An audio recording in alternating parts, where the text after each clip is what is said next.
off the bus, I am not allowed to get off to go retrieve it. So please keep this in mind. There's the lions and all them.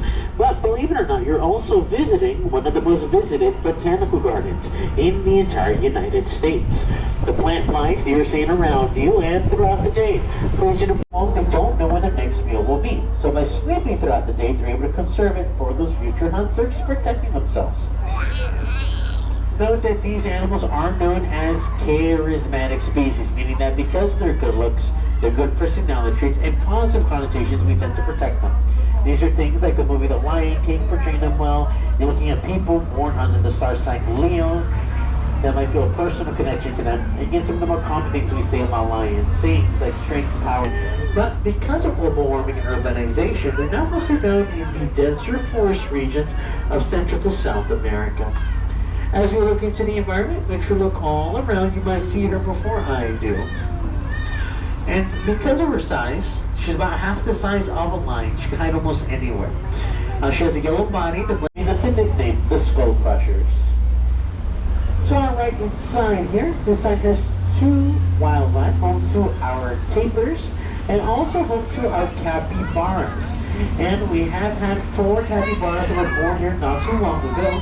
So make sure to look for those little ones as we pass on by. But if you don't see them, I highly, highly recommend it. But of course, they live right next to elephant territory. The main reason why all of Elephant Odyssey was redone. And you can probably see an elephant right there to our right side. Now, does anybody know how you're able to tell the elephant species apart between the African elephant and the Asian elephant? Yes, by their ears. And it looks like you're getting another good look at one of our elephants right here to our right side. So, once again, this is one of our other African elephants to call the area home.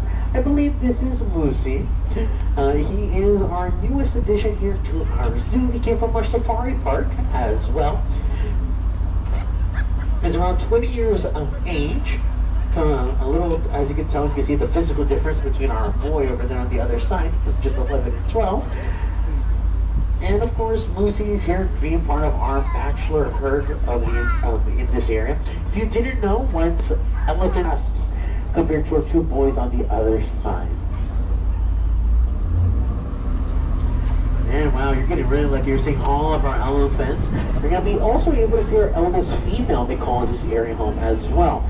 Now, you're able to tell her apart between the boys in general because she has the larger tusks. They're a lot longer, much more pronounced. She is also our matriarch. So if you didn't know, elephants live in what is known as a matriarchal society, meaning that the eldest female in the family rules all. Their job, of course, is to ensure the longevity and the success of the herd. That, in our society, would be no different than like our grandmothers, our great-grandmothers telling us what to do, just because they want the best for us. But she's, of course, in charge here in the areas. And do you remember when I told you that we give our elephants pedicures here? Well, that's because we do have geriatric elephants. This area was made basically as a retirement home for elephants. So the ground here is much softer compared to what they would naturally walk on.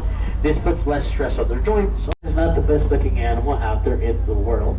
Some people see it kind of menacing when they have their wings out. But you might have recognized this bird from Western films. They're the ones that are usually circling up in the air when something passes away. Because of this, many people see them as a bad omen or a signal of death. And of course, they're not one of the associated to the species because they are scavengers. But note that they play an important part in their natural environment as the natural garbage of the world. And that when an animal passes away out there, it carries a lot of disease and infection. This detriment our right side. And we'll talk about the animals that call this area home here in just a little bit. But what I want you to notice at the moment is the plants themselves. Now these plants here are all drought-resistant plants, allowing us to create a more natural environment for our wildlife, but it also allows us to protect the plant species. And even though it's known as a drought-resistant plants, there are things out there known as major droughts that heavily affect them. So what we do here at the zoo is a couple things. Number one, protect them, of course, but then we're collecting the seeds, collecting the sproutlings, and even the pollen. And then we're repropagating these back in their natural environments, ensuring that they don't disappear from the natural world. You can do similar things like this in your local communities by planting native plants, helping native birds, butterflies, and of course those pollinators, helping other plant life in the area. To your right, that's the urban jungle. Once again, your robust stop number one, but that's also home to the giraffe, the zebra, the donkey, the cheetahs, the koalas, and much more. So make sure to go on in. It's a huge roundabout area. But now we'll be making our descent here down this pathway known as Center Street. And Center Street also goes by the name of Bear Canyon. And as the name states, we hope to see some bears. The first set of bears that we hope to see are known as our sloth bears. Now, it looks like they're both sleeping in the back right cave area over there.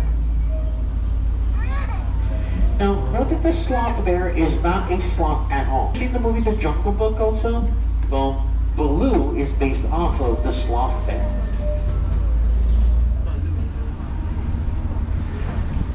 But as we depart these bears here, we'll be now making our way off to the home of our grizzly boys. We have two grizzly bear brothers. Their names are Scout and Montana. And they were brought to us from Idaho, as if their mother was teaching them bad habits. What she was teaching them was to forage for food in dumpsters, which is a no-no for them, as they do become desensitized and accustomed to our human food. This potentially poses a risk of them breaking into our homes for their next meal, so they were relocated twice, and after the second failed relocation, they were brought here. But the alternative would have been putting them down. And we don't like that here at the zoo, so they've been great ambassadors ever since. Now, does anybody know what grizzly bears do during the winter? They hibernate. Well, it doesn't get cold enough here in San Diego for them to do that. So what you will see them doing is sleeping longer periods of the day. And they'll end up sleeping almost anywhere. Let's see next door. Looks like his brother is sleeping over there in the back cave area. So, also, sleepy boy there. But the next bears that we hope to see are known as our Andean bears, also known as the spectacle bear. Currently home to a mother and her two twin children.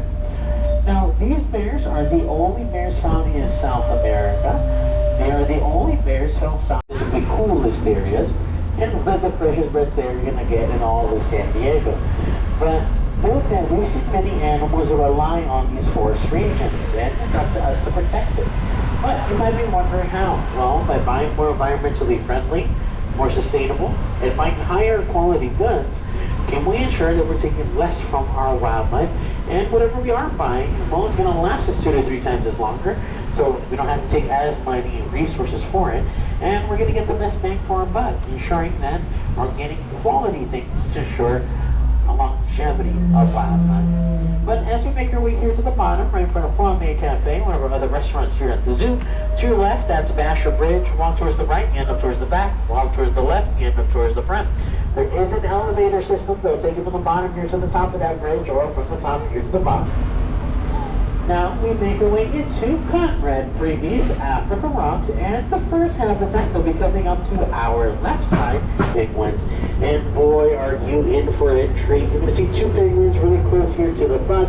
They're here exactly at this time every day, and that's because those are statues. Our real penguins are at the back end over there, and these penguins are one of the more rarer penguins in the world, as in sadly, we've been collecting them up, and what we're doing is building nests in their natural Madagascar. Well, that's what King Julian is. Or maybe you've ever seen the TV series called Boomafood. That's what Sazu is.